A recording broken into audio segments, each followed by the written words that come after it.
नमस्कार दोस्तों, स्वागत है आपका तिवारी एकेडमी में। दोस्तों, आज के इस वीडियो में हम बात करने वाले हैं कक्षा 8 के सामाजिक विज्ञान में भूगोल के अध्याय 3 के विषय में। भूगोल का अध्याय 3 जिसका शीर्षक है खनिज और शक्ति संसाधन। तो चलिए बढ़ते हैं इस अध्याय में आगे और पढ़ते हैं कि क्या कुछ खास है इस अध्याय में हमारे जानने के लायक। दोस्तों, मैं आपको बता दूं कि इस अध्याय की शुरुआत किरी से हो रही है, जो कि अपने पैतृक स्थान पर जा रही है सुकान से मिलने के लिए, जो धनबाद के निकट है।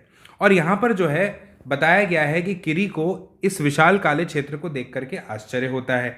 तब वह सुकांत से पूछती है कि यह जो स्थान है, यह बताओ कि यह इतना काला और धूल भरा क्यों है। तब सुकांत उसको उत्तर देता है और बताता है कि यह कोयला खदान के निकट वाला क्षेत्र है और कोयला खदान के निकट होने के कारण यहाँ पर ये इतना कालापन दिखाई दे रहा है। दोस्तों, फिर किरी पूछती है सुकांत से कि खनिज क्या है। तब सुकांत कहता है कि क्या आपने कभी नानबाई को बिस्कुट बनाते हुए देखा है? उसमें आटा, दूध, चीनी और कभी कभी अंडे को भी मिलाया जाता है। जब आप पके हुए बिस्कुट को खाते हैं तो क्या आप इनके अवयवों को पृथक रूप में देख सकते हैं?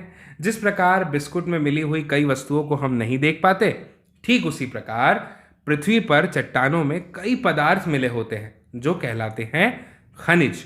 तो ये खनिज पृथ्वी की चट्टान पर पट्टी पर सभी जगह फैले हुए हैं।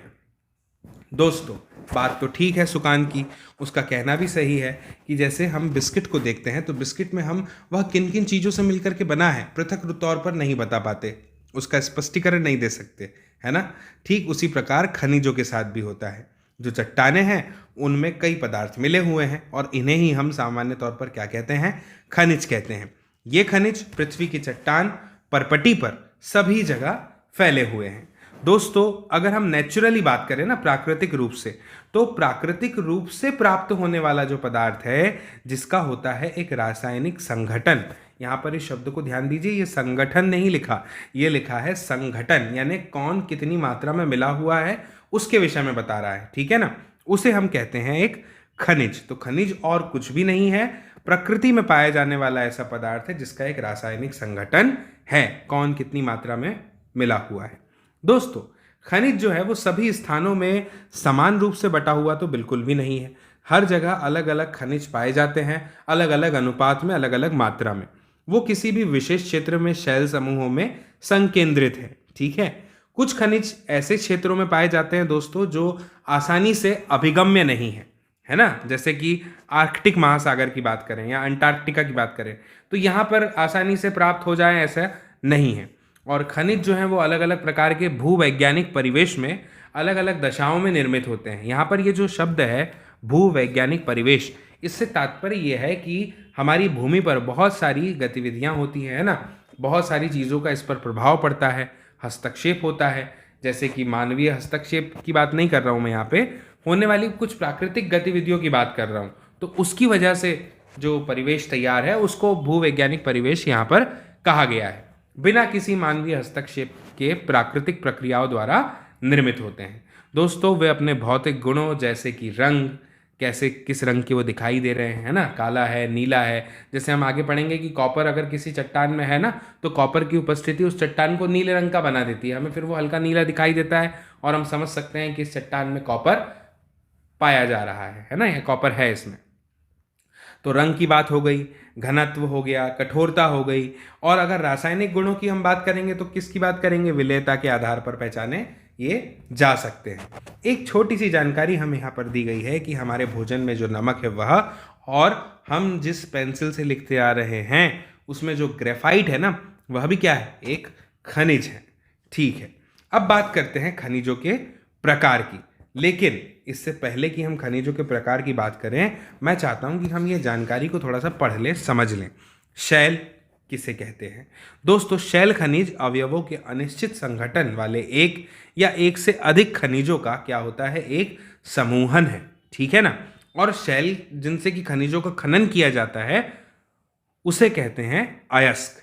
यहाँ पर यह भी बताया गया है कि 2800 से अधिक खनिजों की पहचान की गई है दोस्तों अब तक, जिनमें से 100 ही ऐसे हैं जो खनिज माने जाते हैं, ठीक है ना, बाकी खनिज नहीं है। फिलहाल हम खनिजों के प्रकार पर चर्चा करने वाले हैं।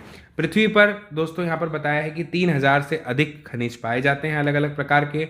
और अगर हम बात करें इनकी संरचना की, तो इसके आधार पर खनिजों को हम धात्विक और अधात्विक खनिजों में हमने इसे बांट दिया है। अब अगर बात करें धात्विक खनिज, तो आप शब्द से ही जानते हैं, यहाँ पे धातु शब्द जो है यहाँ पे दिखाई दे रहा है। तो धातु से तात्पर्य जैसे एक तो लौह हो गया और एक अलौह हो गया, यानी धात्विक को भी हमने दो भागों में बांट दिया। धात्विक खनिज के भी दो प्रकार हो गए, कौन कौन से? लौह और अलौह। फिर एक कौन सा है? अधात्विक। ठीक है, ये हो गया खनिजों का वर्गीकरण। तो खनिज कितने प्रकार के? एक धात्विक खनिज और एक अधात्विक। फिर धात्विक खनिज के कितने प्रकार हो गए? दो, लौह और अलौह। दोस्तों अब धात्विक खनिजों के बारे में सबसे पहले हम पढ़ते हैं। धात्विक खनिजों में क्या होता है ना, धातु जो है वो कच्चे रूप में होती है। धातु एक कठोर पदार्थ है ना, जो ऊष्मा विद्युत को क्या करती हैं? सुचालित करती हैं। आप देखेंगे कि लोहे की अगर एक छड़ लिया आपने अपने हाथ में और उसको आपने एक सिरे से गर्म करना शुरू किया, तब क्या होगा? जब आप उस छड़ को धीरे धीरे गर्म करेंगे तो वो दूसरे सिरे से भी, जिस सिरे को आपने पकड़ के रखा है, वो सिरा भी उसका गर्म होने अपने आप लग जाएगा। ऐसा क्यों हो रहा है? क्योंकि वह धातु की छड़ है और उसमें हो रहा है ऊष्मा का प्रसार। और एक और चीज़ यहाँ पे बताई है कि इनमें चमक भी होती है, ये भी धातु की विशेषता है, ये तो आप जानते ही हैं। दोस्तों लौह अयस्क, बॉक्साइट, मैंगनीज अयस्क, इनके कुछ उदाहरण हैं। दोस्तों धात्विक खनिज लौह अथवा अलौह दोनों हो सकते हैं, ठीक है ना। अब लौह खनिजों को का मतलब क्या है? जैसे कि लौह अयस्क, मैग्नीज और क्रोमाइट, ठीक है ना, इनमें लोहा होता है तो ये लौह खनिज हो गए। अब अलौह का मतलब जिनमें लोहा नहीं होता, सोना, चांदी, तांबा, सीसा, ये सब यह हो सकते हैं। अब बात करते हैं अधात्विक खनिजों की। तो दोस्तों अधात्विक खनिज वो होती है जिनमें धातुएं नहीं होती है ना, यानी अधात्विक खनिज जिनमें धातुएं नहीं है, जैसे चूना पत्थर, अभ्रक, जिप्सम। मैं आपको बता दूं कि अभ्रक ना, आपने दिवाली के समय जब रंगोली मांडी जाती है हर जगह पे, तो रंगोली से आप परिचित होंगी। तो रंगोली में जो चमकीला पदार्थ दिखाई देता है ना, जब आपने देखा होगा जब रंगोली बेची जाती है इकट्ठी, तो उसमें चमकीले पदार्थ मिला होता है, कांच जैसा चमकता है ना, बारीक बारीक, तो वो अभ्रक होती है, ठीक है। और जिप्सम की बात करें, जिप्सम सीमेंट में मिलाया जाता है दोस्तों, जिससे कि सीमेंट के जमने की जो दर है उसको धीमा किया जा सके, जिससे कि सीमेंट से बना हुआ जो भी स्ट्रक्चर है वो मजबूत बने। दोस्तों खनिज ईंधन जैसे कि कोयला, पेट्रोलियम, ये भी अगर मैं इनकी बात करूं तो अधात्विक खनिज में ही आते हैं। खनिजों को हम खनन, प्रवेधन, आखनन द्वारा निष्कर्षित करते हैं, निकालते हैं, ठीक है। अब खनिजों के निष्कर्षण की प्रक्रिया को समझ लीजिए। खनन, प्रवेधन, आखनन द्वारा किया जाता है। खनन में दो हिस्से हो गए, एक हो गया विवृत खनन और एक हो गया कूपकी खनन। तो चलिए अब विस्तार से समझते हैं कि खनन क्या है। तो दोस्तों खनन कुछ भी नहीं है, बस इतनी सी बात है, आप समझिए कि पृथ्वी की सतह के अंदर ना कुछ शैलें दबी हुई है और इनसे जब हम खनिजों को बाहर निकालते हैं तो उस प्रक्रिया को कहते हैं खनन, ठीक है। अब खनन में हमने दो हिस्से देखे, एक देखा विवृत खनन और एक देखा कूपकी खनन। तो सबसे पहले समझते हैं विवृत खनन क्या होता है, इसकी बात कर रहा हूं। तो विवृत खनन का मतलब ये होता है दोस्तों कि खनिज क्या है ना, जो उन खनिजों की बात कर रहे हैं जो कम गहराई में स्थित है, तो वो क्या होंगे, ऊपर ऊपर होंगे, तो पृष्ठीय स्तर को हटाकर उन्हें निकाला जा सकता है। इसे कहा जाता है विवृत खनन, ठीक है। और कुछ ऐसे भी होंगे ना खनिज जो कि नीचे की तरफ है ना, गहराई में है, अधिक गहराई में स्थित खनिज है। तो गहन वेधन जिसको कूपक कहा जाता है, तो क्या होता है ना कि अधिक गहराई में स्थित खनिज के निक्षेपों तक पहुंचाने के लिए इन कूपकों को बनाया जाता है और इसके द्वारा होता है खनन, इसलिए इसे कहा जाता है कूपकी खनन। अब इसके बाद में समझते हैं प्रवेधन को। तो दोस्तों पेट्रोलियम और प्राकृतिक गैस, ये दो खनिज की अगर हम बात करें तो ये धरातल के बहुत नीचे पाए जाते हैं और उन्हें बाहर निकालने के लिए गहन कूपों की खुदाई की जाती है। इसे ही कहा जाता है प्रवेधन। ये जो चित्र आप देख रहे हैं ना, ये प्रवेधन को ही दर्शा रहा है। अब तक तेल का प्रवेधन हो रहा है यहाँ पे। दोस्तों, प्रवेधन भी आप समझ गए। अब सतह के निकट स्थित कुछ खनिज ऐसे भी हैं जिनको इस प्रक्रिया द्वारा आसानी से खोदकर निकाला जा सकता है, उस प्रक्रिया को आखनन कहते हैं। तो मुझे उम्मीद है कि प्रवेधन, आखनन और विवृत खनन, कूपक, कूपकी खनन, खनन क्या होता है, ये सब आप भली भांति समझ गए होंगे। ठीक है ना। खनिजों के निष्कर्षण में 3 विधि देखी, खनन, प्रवेधन और आखनन। खनन में 2 देख ली, एक विवृत और एक कूपकी खनन। अब हम बात करेंगे खनिजों के वितरण की, क्योंकि देखिए सबसे पहले तो हमने जाना कि खनिज क्या है, फिर खनिज को निकाला और निकालने के बाद अब होगा उसका वितरण। ठीक है। और उससे पहले ये जानकारी देख लीजिए। आप शैल को देखकर बता सकते हैं कि यदि इसमें तांबा है यानी कॉपर है तो तब शैल का रंग नीला प्रतीत होगा। ये मैं आपको पहले ही बता चुका हूँ, है ना। तो दोस्तों अब खनिजों के वितरण की बात करते हैं। खनिज जो है वो अलग अलग प्रकार की शैलों में पाए जाते हैं। कुछ जो है आग्नेय शैल हैं उसमें पाए जाते हैं, कुछ कायांतरित शैलों में, और बाकी के जो हैं वो अवसादी शैलों में पाए जाते हैं। ये बात आप याद रखिएगा दोस्तों, आग्नेय शैल, कायांतरित शैल और अन्य अवसादी शैल, ये तीनों शैल क्या होते हैं हमने बहुत अच्छे से पढ़ा है पिछले अध्यायों में, और मुझे उम्मीद है कि आपने वो सब वीडियो देख लिए हैं, है ना। फिर भी मैं आपको एक बार बता देता हूं कि आग्नेय शैल क्या होते हैं। आप जानते हैं कि जब लावा ज्वालामुखी से बाहर निकलता है तो वो जब धीरे धीरे ठंडा हो जाता है तो इन शैलों में परिवर्तित हो जाता है, और उसी से फिर कायांतरित शैल और अवसादी शैल, ये पूरी की पूरी प्रक्रिया हमने पिछले वीडियोस में पढ़ी है। ठीक है ना, पिछली कक्षा में, और वीडियो अपलोडेड हैं साइट पे, अगर आपने नहीं देखे हैं किसी कारण से तो आप देख सकते हैं। दोस्तों, धात्विक खनिज आग्नेय और कायांतरित शैल समूहों में पाए जाते हैं। इनसे विशाल पठारों का निर्माण होता है ना, पठार बनते हैं बड़े बड़े। ठीक है। और उत्तरी स्वीडन की अगर हम बात करें तो वहाँ पर लौह अयस्क, कनाडा की अगर बात करें तो वहाँ पे तांबा और निकेल के निक्षेप हैं। वहीं अगर दक्षिण अफ्रीका की बात करें तो यहाँ पर लोहा, निकेल, क्रोमाइट, प्लेटिनम, है ना। ये सब अलग अलग जगह क्षेत्रों के बारे में बताया कि कहाँ पर क्या क्या है। तो सबसे पहले तो आप इस नक्शे को देखिए। इस नक्शे में हमें यह बताया है कि लोहा, तांबा, बॉक्साइट कहाँ कहाँ पर उपस्थित है। ठीक है ना, पाए गए हैं। ठीक है। इसको हम थोड़ा और विस्तार से समझते हैं जब हम महाद्वीपों को आधार बनाकर चर्चा करते हैं खनिजों की। सबसे पहले बात करेंगे एशिया की। तो चीन और भारत के पास विशाल लौह अयस्क निक्षेप यहाँ पर पाए जाते हैं, है ना। और ये जो एशिया महाद्वीप है ये विश्व का आधे से अधिक टिन उत्पादन करता है। ठीक है दोस्तों, चीन, मलेशिया, इंडोनेशिया, मैं आपको बता दूं कि ये विश्व के अग्रणी टीन उत्पादकों में से एक है, यानी अग्रणी मतलब जो पहले नंबर पे आते हैं, टॉप में आते हैं। चीन जो है वो सीसा, एंटीमनी, टंगस्टन के उत्पादन में भी अग्रणी है।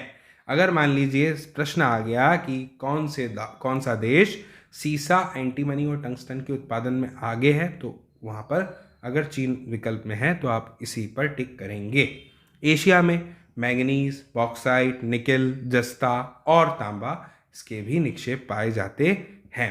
छोटी सी जानकारी, स्विट्जरलैंड में कोई भी ज्ञात खनिज निक्षेप अभी तक नहीं पाया गया है। ठीक है ना। इसके बाद में आगे एशिया के बाद पढ़ते हैं अब यूरोप। तो दोस्तों यूरोप के बारे में हमें यहाँ पर यह बताया है कि जो लौह अयस्क होता है ना, उसका यूरोप जो है वो विश्व में अग्रणी उत्पादक है। सबसे अधिक जो लौह अयस्क है वो कहाँ पर उसका उत्पादन होता है? यूरोप में। यहाँ पर बताया है कि रूस, यूक्रेन, स्वीडन और फ्रांस, ये सभी जो है ना लौह अयस्क के विशाल निक्षेप वाले देश हैं। ठीक है। तांबा, सीसा, जस्ता, मैंगनीज और निकेल खनिजों के निक्षेप पूर्वी यूरोप और यूरोपीय रूस में पाए जाते हैं। मुझे उम्मीद है दोस्तों एशिया और यूरोप के विषय में आपको जानकारी समझ में आई होगी। यहाँ पर बहुत सारे नाम दिए हुए हैं, चूँकि हम खनिजों की बात कर रहे हैं तो बात खनिजों की ही होगी, उनके नामों की होगी, और ये सब नाम आपको याद रखने हैं, तांबा, सीसा, जस्ता, मैंगनीज, निकेल आदि। अगर आप इनसे परिचित नहीं हैं तो मैं आपसे यही कहूँगा कि आप इन्हें सर्च कर एक बार क्या कीजिए कि इनके विषय में थोड़ा सा विस्तार से जान लीजिए, इनके उपयोगों के बारे में, ताकि आप आसानी से इन्हें याद रख पाएँ। खैर फिलहाल हम धीरे धीरे समझते ही चल रहे हैं। अध्याय में ऐसा कोई टॉपिक नहीं रहेगा जो आपको समझ में नहीं आए। अब यूरोप के बाद में हम बात करते हैं दोस्तों उत्तर अमेरिका की। तो उत्तर अमेरिका के बारे में हमें यह बताया गया है कि यहाँ पर ना खनिज निक्षेप जो हैं वो 3 क्षेत्रों में बटे हुए हैं या पाए जाते हैं, अवस्थित हैं। वो कौन से?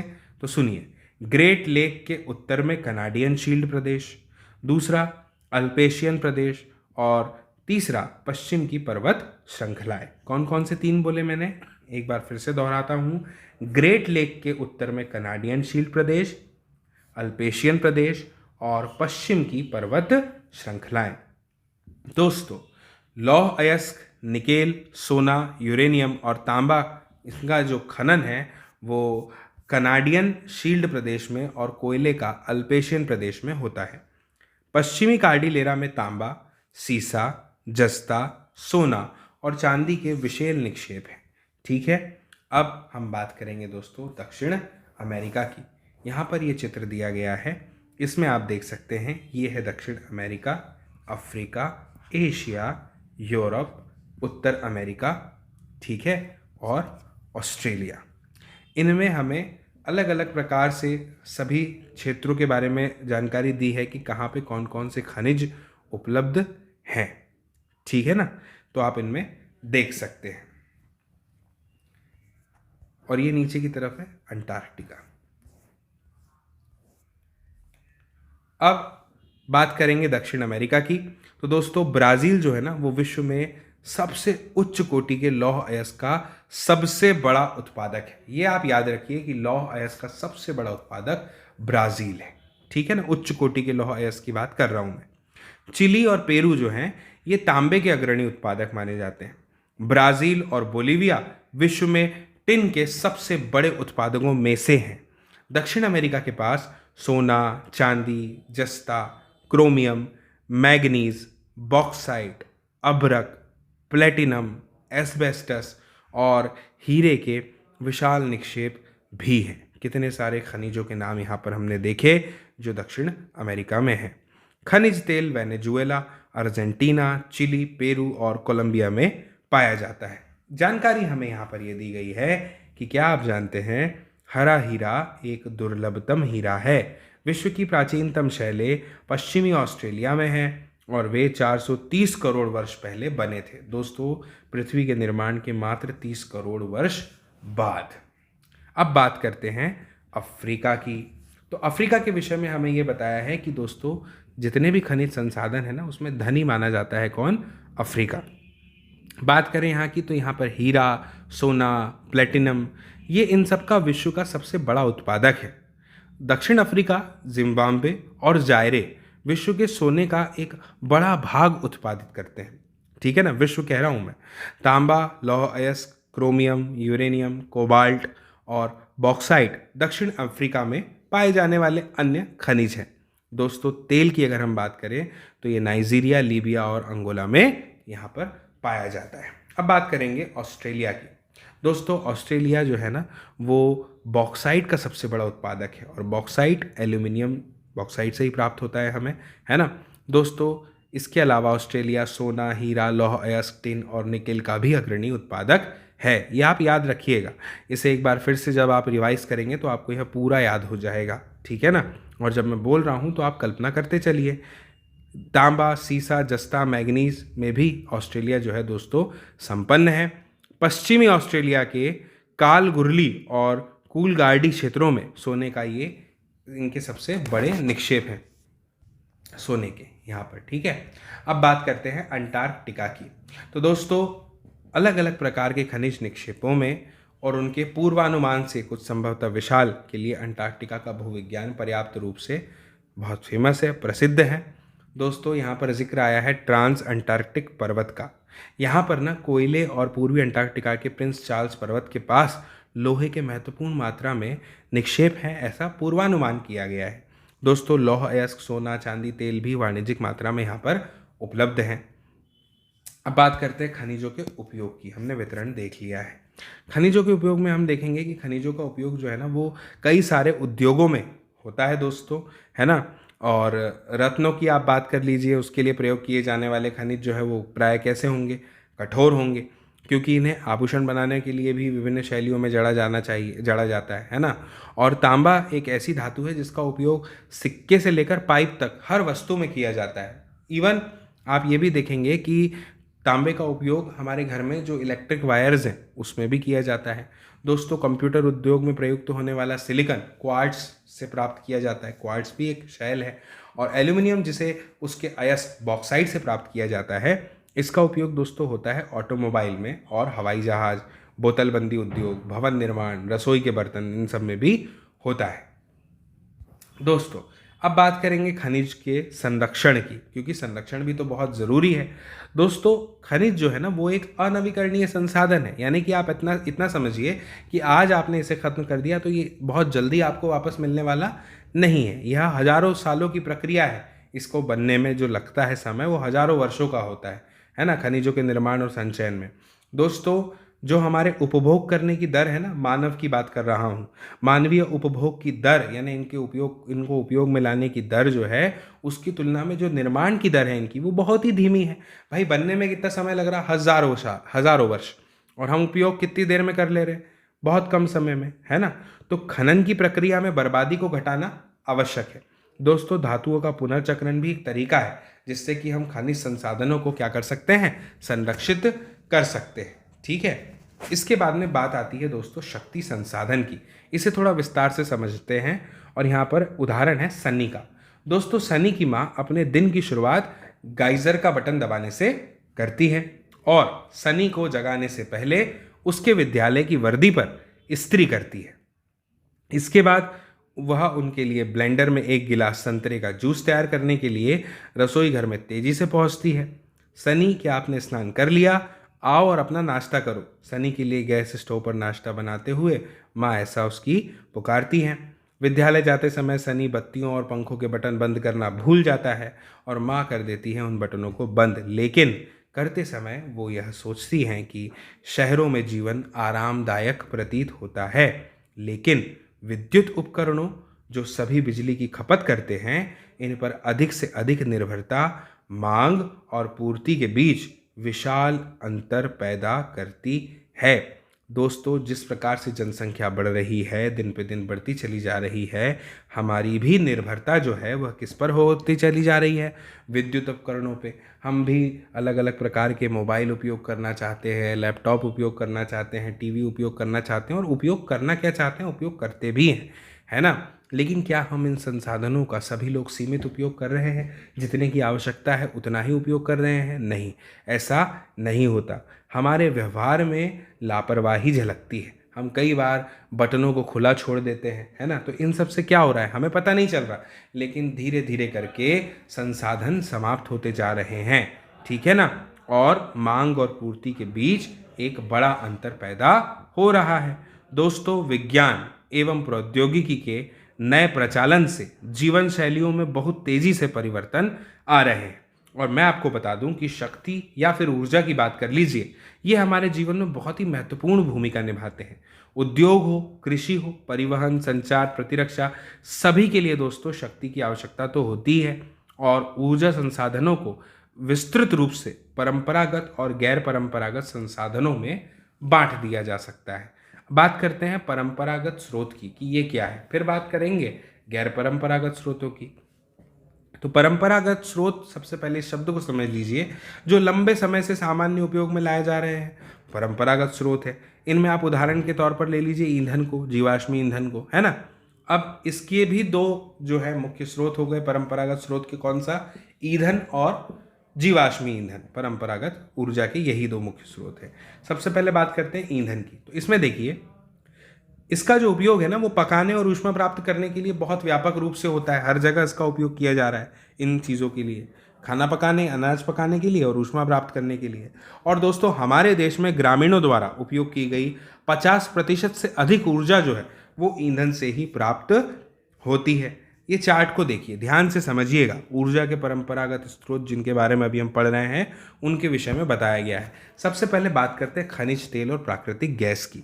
लाभ और हानि को समझने की कोशिश करते हैं। खनिज तेल के पहले लाभ देख लेते हैं। आसानी से परिवहनीय है, टैंकरों में आप देखते हैं कि इन्हें ले जाया जा सकता है, ठीक है ना। और दूसरा जो है वो क्या है लाभ, कि पेट्रो रसायन उद्योग का यह आधार है। वहीं अगर प्राकृतिक गैस के लाभ की बात करें तो आसानी से परिवहनीय ये भी है, पाइपलाइन द्वारा। दूसरा है तेल और कोयले से अधिक स्वच्छ है ये, है ना। और तीसरा है कि तेल से ये सस्ता है। प्राकृतिक गैस की बात हो रही है। हानि देख लो दोस्तों, तेल अधिप्लावन एवं गैस रिसाव के कारण ऑक्सीजन का अवक्षय हो रहा है। निर्मुक्त प्रदूषक के कारण अम्ल वर्षा यानी एसिड रेन हो रही है और नए ईंधन का अन्वेषण आसान बिल्कुल भी नहीं है। आगे देखिए, ईंधन की बात करें तो इसमें लाभ क्या है? सुप्राप्य है ना, और बहुसंख्यक लोगों को ऊर्जा प्रदान करता है, एक भारी संख्या को। हानि क्या है दोस्तों? लाभ 2 है और हानि 4 है। वो क्या है? संग्रहण में अधिक समय उपयोग होगा, प्रदूषण फैलाने वाला है, हरित गृह प्रभाव जो है ग्रीन हाउस इफेक्ट उसमें वृद्धि करता है, और निर्वनीकरण इसमें हो रहा है ना, जंगल वंगल कट रहे हैं। अब कोयले की बात कीजिए तो इसके लाभ 2 है, हानि 2 है। जो मेन है उसकी बात यहाँ पर की गई है। पहले 2 लाभ देख लीजिए, विस्तृत रूप से उपलब्ध है और विद्युत रूपांतरण के लिए उपयुक्त है। लेकिन हानि क्या है? प्रदूषण का स्रोत है और परिवहन के लिए बहुत ही भारी है। ठीक है ना, साइकिल पे ले जाया नहीं जा सकता कोयले को एक स्थान से दूसरे स्थान पर, है ना, बहुत ही भारी होता है। और अब बात करते हैं जल विद्युत की। इसे भी देख लीजिए, इसके 3 लाभ यहाँ पर बताए गए हैं। प्रदूषण मुक्त है, एक तो सिंचाई और मत्स्यन को बढ़ावा देता है ये, और सस्ता भी है। मत्स्यन मतलब मत्स्य पालन, मछली वगैरह, इनकी बात हो रही है। हानि की बात करें तो 3 बताई गई हैं। स्थानीय समुदाय का विस्थापन हो जाता है, निम्न क्षेत्रों का जल प्लावन होता है, और स्थापित करने में ये खर्चीला होता है। ठीक है ना, जल विद्युत की बात कर रहे हैं। ये तो होगा परंपरागत स्रोतों की बात, हालांकि हम अभी इसी पे चल रहे हैं। पौधों जानवरों के अवशेष दोस्तों, जो लाखों वर्षों तक कहाँ होते हैं? धरती के अंदर दब जाते हैं, तो वहाँ धरती के अंदर उन्हें मिलता है अधिक ताप और अधिक दाब, जिसकी वजह से वो जीवाश्म ईंधनों में परिवर्तित हो जाते हैं। अब जीवाश्म ईंधन जैसे कोयला हो गया, पेट्रोलियम हो गया, या फिर प्राकृतिक गैस की बात कर लीजिए, ये परंपरागत ऊर्जा के मुख्य स्रोत माने जाते हैं, और इन खनिजों के भंडार जो हैं वह बहुत ही सीमित है। और धीरे धीरे दोस्तों आप जानते हैं कि विश्व की जनसंख्या तो बढ़ती ही जा रही है, और विश्व की जनसंख्या जिस दर से बढ़ रही है और इनका उपयोग कर रही है, वो इन खनिजों के निर्माण की दर से कहीं अधिक है, ये भी हम जानते हैं। और इसीलिए यह शीघ्र ही क्या हो जाएंगे? समाप्त होने वाले हैं। ठीक है, आप इस चित्र को देखिए, ये उत्तर पूर्व भारत में ईंधन ले जाती महिला को है यहाँ पर दिखाया गया है। बात कर लेते हैं कोयले की। तो दोस्तों ये बहुतायत में पाया जाने वाला जीवाश्म ईंधन है, हम सभी जानते हैं, और इसका उपयोग कहाँ किया जाता है? घरेलू ईंधन के रूप में। उद्योगों में भी इसका उपयोग किया जाता है, जैसे लौह इस्पात उद्योग हो गया। वाष्प इंजनों, विद्युत उत्पन्न करने में भी इसका उपयोग किया जाता है। दोस्तों कोयले से प्राप्त विद्युत को तापीय ऊर्जा कहा जाता है। कोयला जिसका हम आज उपयोग दोस्तों कर रहे हैं, वह लाखों वर्ष पूर्व विशाल फर्न और दलदल के पृथ्वी की परतों में दबने से बना है। कोयला इसीलिए दोस्तों अंतर्हित धूप के रूप में जाना जाता है।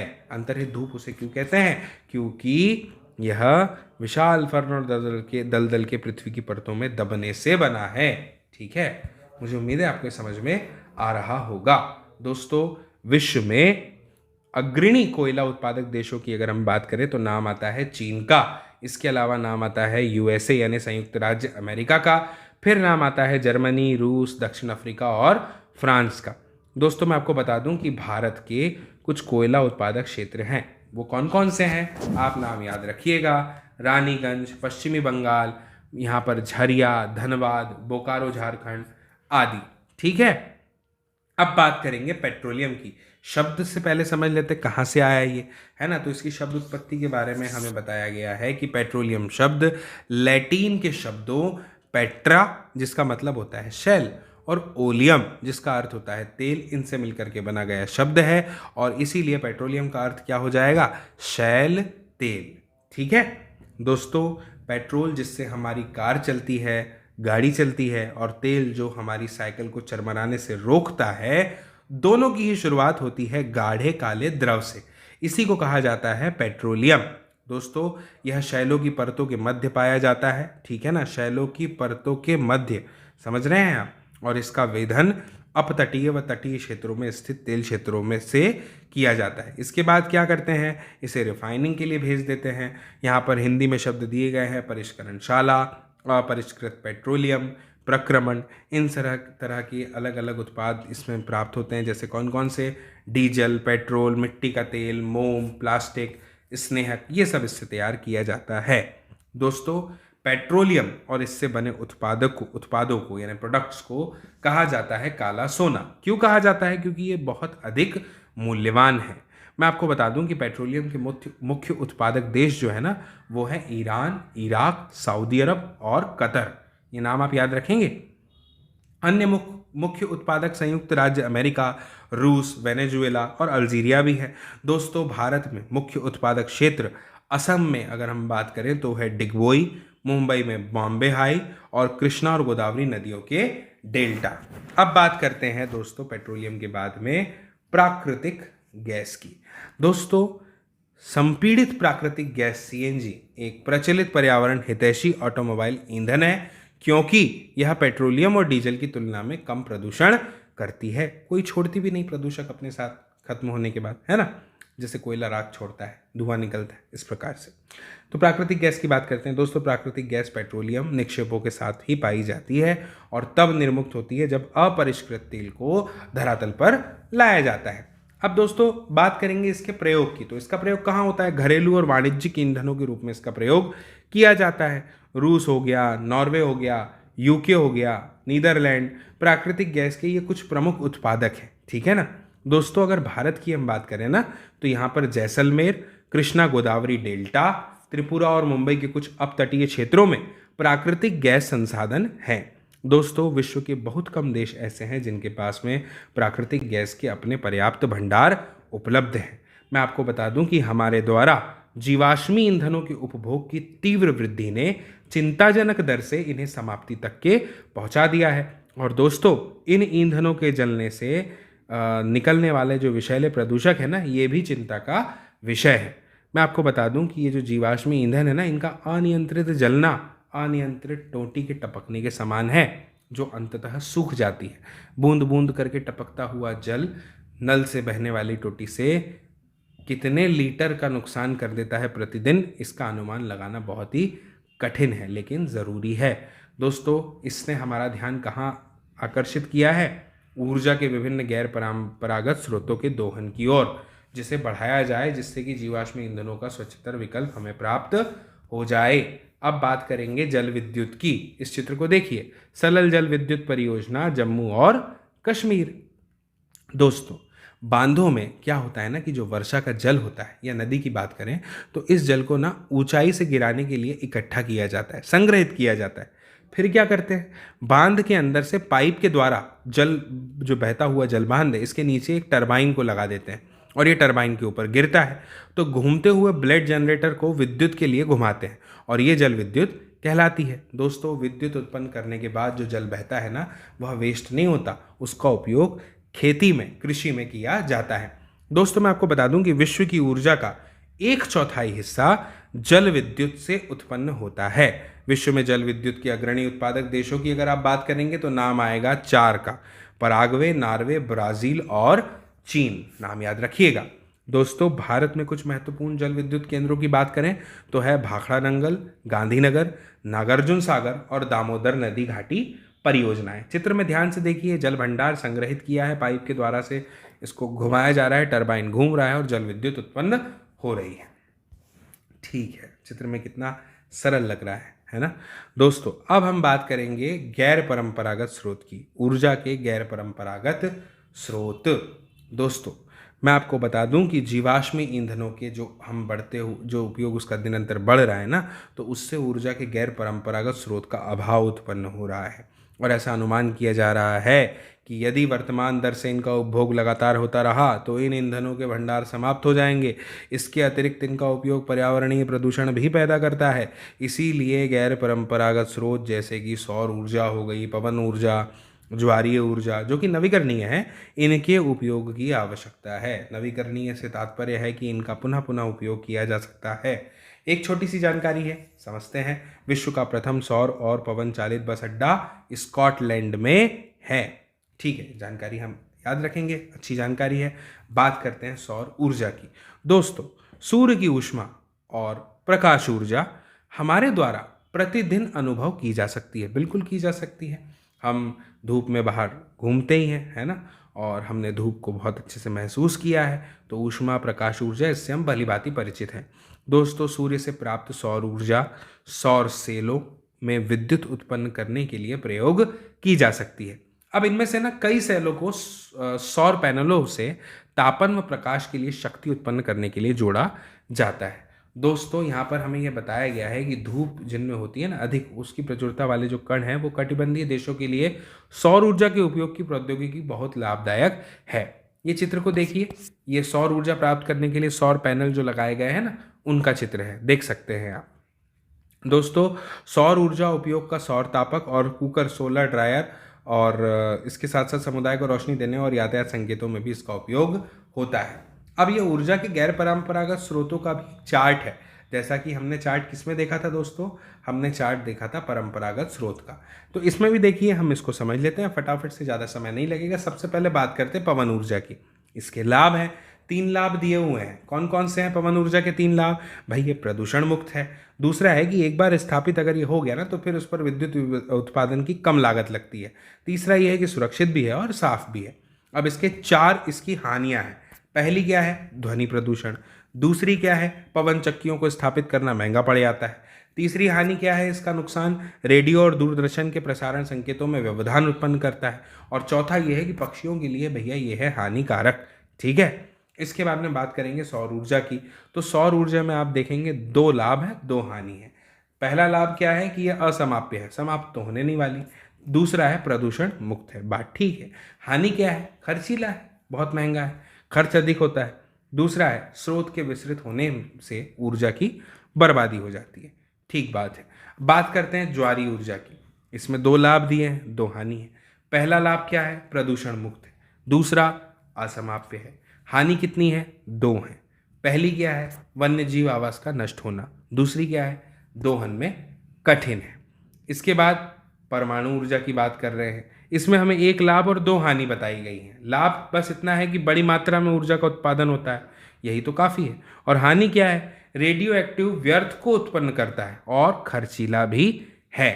बात करेंगे बायोगैस की। इसमें लाभ 3 है, हानि 1 ही है। बायोगैस यानी कि ज़्यादा अच्छा है। 3 लाभ कौन कौन से हैं? कम लागत में काम हो जाएगा, उपयोग में आसान है और जैव व्यर्थ का उपयोग बायोगैस का उत्पादन करता है। ठीक है, ये भी सही बात है। हानि क्या है कि हरित गृह प्रभाव का यह कारण बन जाती, ग्रीन हाउस इफेक्ट।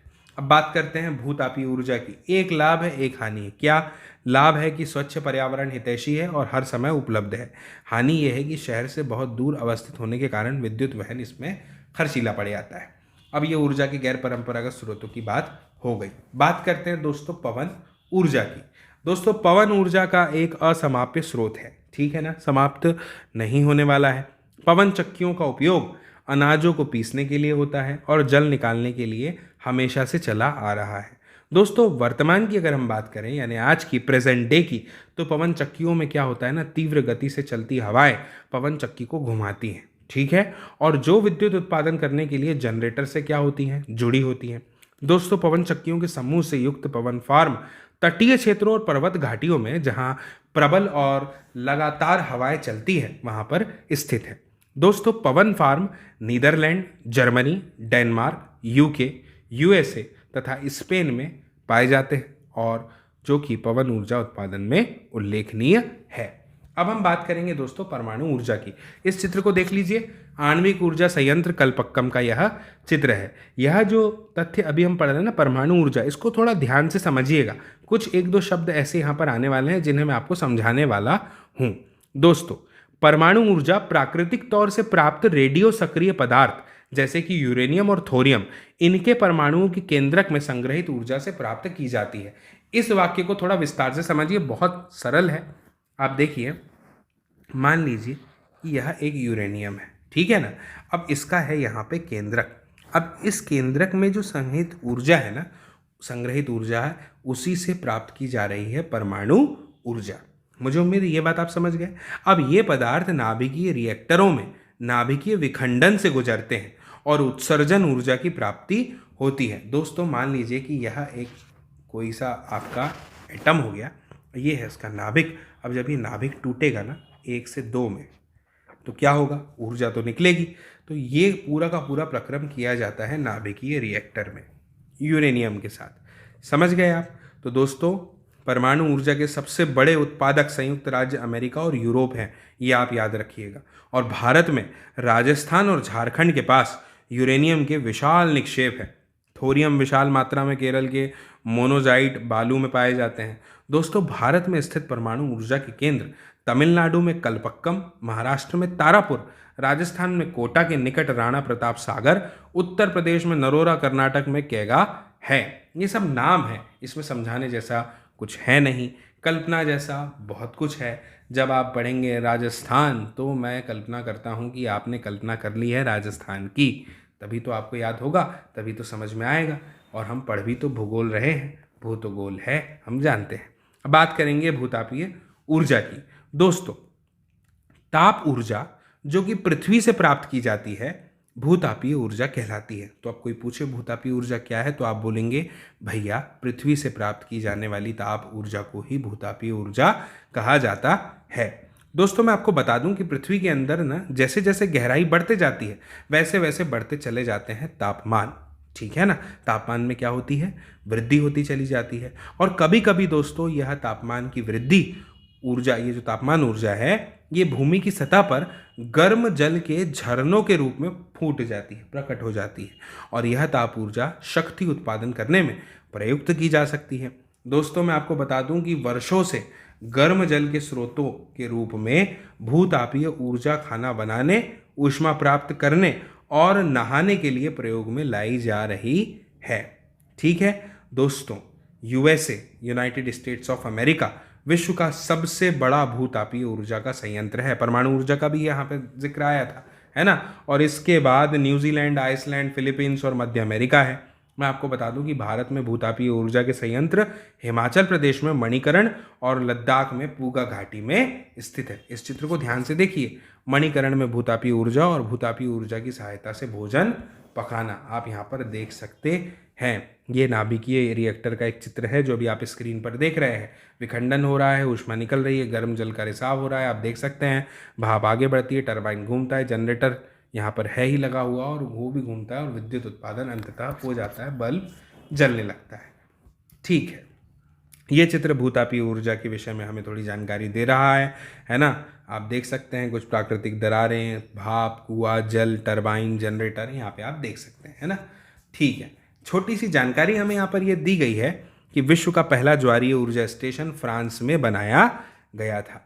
बात करते हैं दोस्तों ज्वारीय ऊर्जा की। ज्वार भाटे उठते हैं समुद्र में, आपने सुना होगा। क्यों होता है, छोटी मोटी बात जानकारी के तौर पर आपको पता होनी चाहिए कि जब चंद्रमा पृथ्वी के निकट आता है, दूर जाता है, तो जो उनके बीच में गुरुत्वाकर्षण बल काम करता है उसकी वजह से ये सब घटना होती है। विस्तार से किसी अगले अध्याय में पढ़ेंगे, ठीक है ना। जब यह विषय को आप डीप में पढ़ना चाहेंगे, आपकी पाठ्य पुस्तक अनुमति देगी अगली कक्षाओं में, तब की बात पर इसको छोड़ देते हैं। फिलहाल ज्वारीय ऊर्जा को समझते हैं कि ज्वार से उत्पन्न ऊर्जा को ज्वारीय ऊर्जा कहते हैं। इस ऊर्जा का विदोहन समुद्र के सक्रिय मुहाने में बांध के निर्माण से किया जाता है, ठीक है ना, बांध बना दिया जाता है। और उच्च ज्वार के समय ज्वारों की ऊर्जा का उपयोग बांध में। अब इसके बाद दोस्तों मेरा ऐसा मानना है कि जब हम कोई अध्याय पढ़ लेते हैं तो और वो हमें समझ में भी आ जाता है तो हम उसके प्रश्नों के उत्तर देने में सक्षम हो जाते हैं। आइए जांच लेते हैं कि क्या यह अध्याय हमें समझ में आया है और इसके प्रश्नों के उत्तर हम दे पाते हैं या नहीं। चिंता मत कीजिए, ज़्यादा विस्तार से नहीं, बहुत ही थोड़ा सा एक आइडिया के तौर पर मैं आपसे आज बात करूंगा प्रश्नोत्तरों को लेकर के, ताकि आपके दिमाग में एक थोड़ा सा एक हिंट आपको मिल जाए कि किस प्रकार से हम इन प्रश्नों के उत्तर दे सकते हैं। सबसे पहले प्रश्न की बात करते हैं। लिखा हुआ है, प्रतिदिन आपके उपयोग में आने वाली 3 सामान्य खनिजों के नाम बताइए। दोस्तों बहुत सरल है, आप नाम बता दीजिएगा, पेट्रोलियम का, कोयले का और लोहे का, ठीक है ना। पेट्रोलियम, कोयला और लोहा, ये तीनों सामान्य खनिज हैं जो हमारे प्रतिदिन के उपयोग में आते हैं। दूसरा प्रश्न देखिए कितना सरल है, अयस्क क्या है, और फिर पूछता है कि धात्विक खनिजों के अयस्क सामान्यतः कहाँ पाए जाते हैं। तो दोस्तों सबसे पहले अयस्क की बात करते हैं, तो हम उन शैलों की बात करेंगे जिनसे खनिजों का क्या किया जाता है, खनन किया जाता है, और उन्हें ही क्या कहते हैं, हम अयस्क कहते हैं, ठीक है ना। अब फिर दूसरा हिस्सा क्या है, धात्विक खनिजों के अयस्क सामान्यतः कहाँ पाए जाते हैं। तो हमने पढ़ा है दोस्तों पठारी क्षेत्र हो गए, यहाँ पर जो आग्नेय कायांतरित शैल हैं उनमें यह पाए जाते हैं। मुझे उम्मीद है कि आपको हिंट मिल रहा होगा, आपने अध्याय अभी वीडियो देखा ही है। फिर तीसरा प्रश्न क्या है, प्राकृतिक गैस संसाधनों में संपन्न 2 प्रदेशों के नाम बताइए। तो दोस्तों प्राकृतिक गैस संसाधन में संपन्न 2 प्रदेश कौन कौन से नाम बता दीजिए। एक तो आप मुंबई का बता दीजिए, है ना। मुंबई महाराष्ट्र में है, और राजस्थान का बता दीजिए यहाँ पे जैसलमेर। ठीक है। इसके अलावा हमने पढ़ा था कि जो गोदावरी नदी और कृष्णा नदी का डेल्टा है यहाँ पर, और त्रिपुरा के में जो है प्राकृतिक गैसें पाई जाती है। चौथा प्रश्न है, निम्न के लिए यानी इन तीनों के लिए क ख ग के लिए आप ऊर्जा के किन स्रोतों का सुझाव देंगे। ठीक है, तो मैं आपको बता देता हूं कि जैसे सबसे पहले क्या दिया हुआ है, ग्रामीण क्षेत्र, है ना। तो यहाँ पर क्या उपयोग में लाया जा सकता है, जैसे बायोगैस का हम उपयोग कर सकते हैं, है ना, सुझाव के तौर पर बता रहे हैं। फिर आता है तटीय क्षेत्र, अब तट है ना। तो तट है का इसका क्या मतलब है कि यहाँ पे जल है और हवाएं भी चलती हैं, तो आप यहाँ पर पवन ऊर्जा का भी दे सकते हैं और ज्वारीय ऊर्जा का भी दे सकते हैं।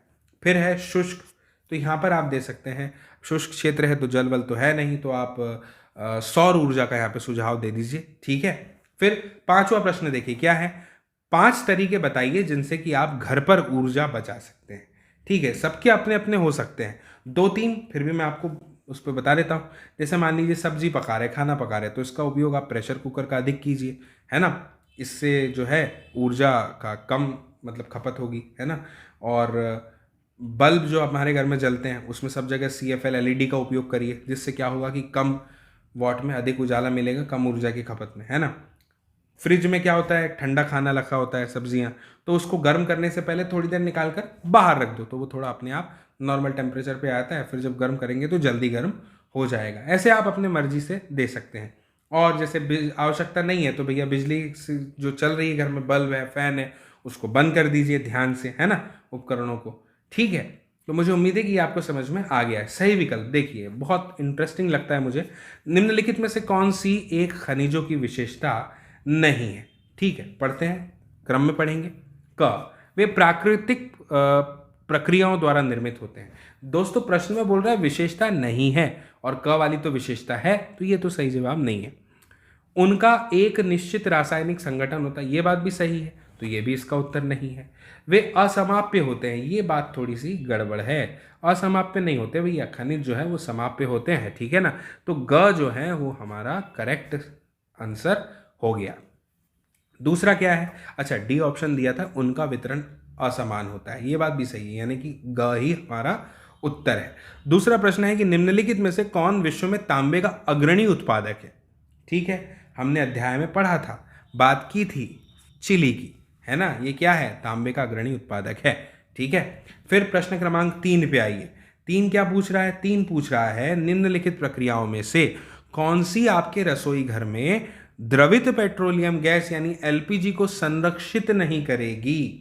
ठीक है, प्रश्न समझ रहे हैं ना, संरक्षण नहीं होगा, यह पूछा जा रहा है। तो पहला है, पकाने से पहले दाल को कुछ समय के लिए भिगो दीजिए, बिल्कुल इससे LPG संरक्षित होगी। ठीक है, तो यह तो उत्तर नहीं हो सकता।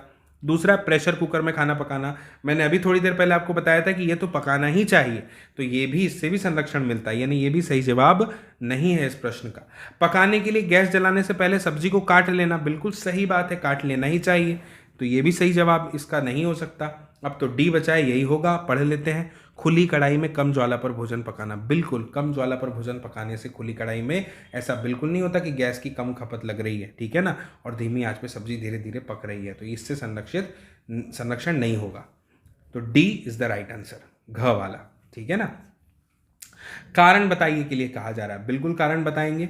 पूछ रहा है बड़े बांधों के निर्माण के पूर्व पर्यावरणीय पहलुओं को ध्यानपूर्वक देखना चाहिए। दोस्तों मैं बोल रहा हूँ कि बात बिल्कुल सही है, जब भी बड़े बांधों का निर्माण होता है ना, तो उससे पहले पर्यावरण पहलुओं की जांच कर लेनी चाहिए। जैसे बड़े बांधों का निर्माण हुआ तो पारिस्थितिकी संतुलन बिगड़ भी तो सकता है, तो उसके लिए पहले से हमें क्या कर लेना चाहिए कि भूस्खलन निम्नीकरण होता रहता है, इसलिए बड़े बांधों के निर्माण से पहले पर्यावरणीय पहलुओं को ध्यानपूर्वक देखना ही चाहिए।